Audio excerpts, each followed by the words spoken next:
Outra pergunta muito comum também, Léo, que o pessoal faz é qual teste de comparação de médias eu devo utilizar? Tá. Essa pergunta, pessoal, a gente poderia fazer uma aula só sobre isso, né? É um tema muito extenso, então eu vou trazer, assim, as principais coisas, tá? Para a gente dar uma resumida, mas eu aconselho, a gente tem até algumas aulas aqui no canal já falando sobre teste de comparação de média. E aí, sei lá, cada aula vai ter uns 30 minutos falando de cada teste. Então, né, a gente não vai conseguir responder a fundo aqui. Não existe um teste que ele é melhor em todas as situações, tá? Não existe. Não, cada teste vai ter a sua peculiaridade. Mas vamos lá. Vamos trazer algumas situações, tá? Para que isso fique bem claro para vocês.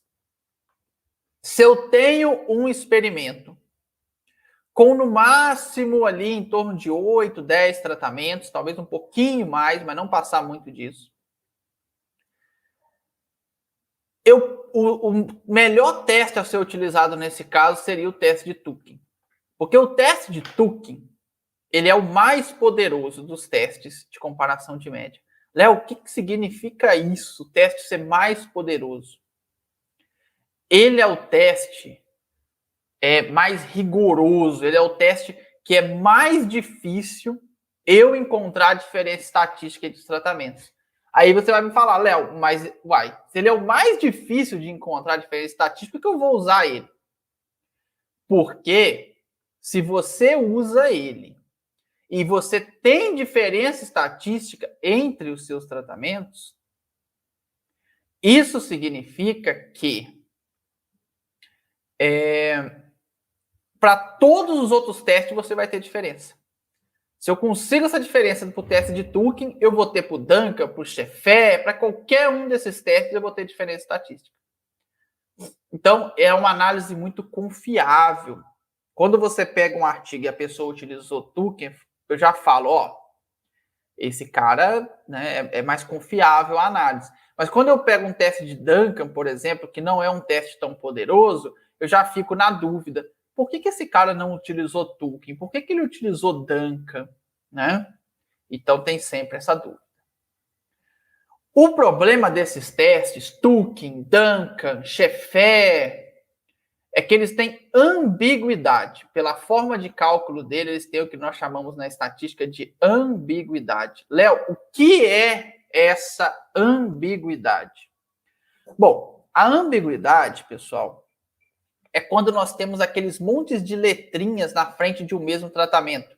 Vocês já devem ter lido um artigo ou no seu próprio trabalho, né? Você tem lá tratamento 1, letra A, tratamento 2, letra A e B, tratamento 3, letra A, B, C, tratamento 4, letra B, C, D, tratamento 5, C, D, E.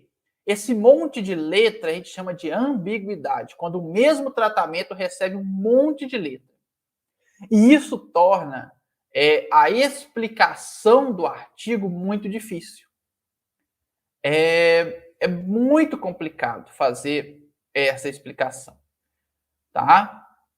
E a interpretação, né, ela se torna muito difícil. E aí, para isso, para resolver esse problema, nós temos o teste de Scott-Knott.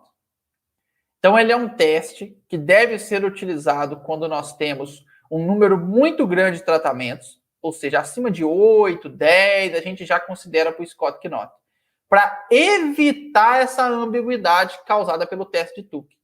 O Scott-Knott não é melhor do que o teste de Turing, mas ele não deixa ocorrer ambiguidade, porque o Scott-Knott, apesar dele entrar nesse grupo dos testes de comparação de média, na verdade ele é um teste de agrupamento de médias. Então ele agrupa, ele forma grupos, e uma mesma média não pode estar em dois grupos. Ou a média participa do grupo A, ou ela participa do grupo B, tá? Então, nessas situações é interessante o uso do Scott-Knott.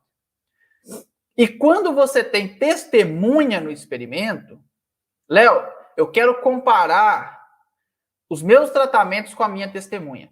Esse é o meu único objetivo no meu experimento. Aí você pode utilizar do NE. ou done it, né? Depende aí como que as pessoas falam. Ele é um teste próprio para quando você quer comparar uma testemunha com os tratamentos, ok? E se você tem só 2 tratamentos, você pode pura e simplesmente utilizar o teste T, que é o mais simples de todos.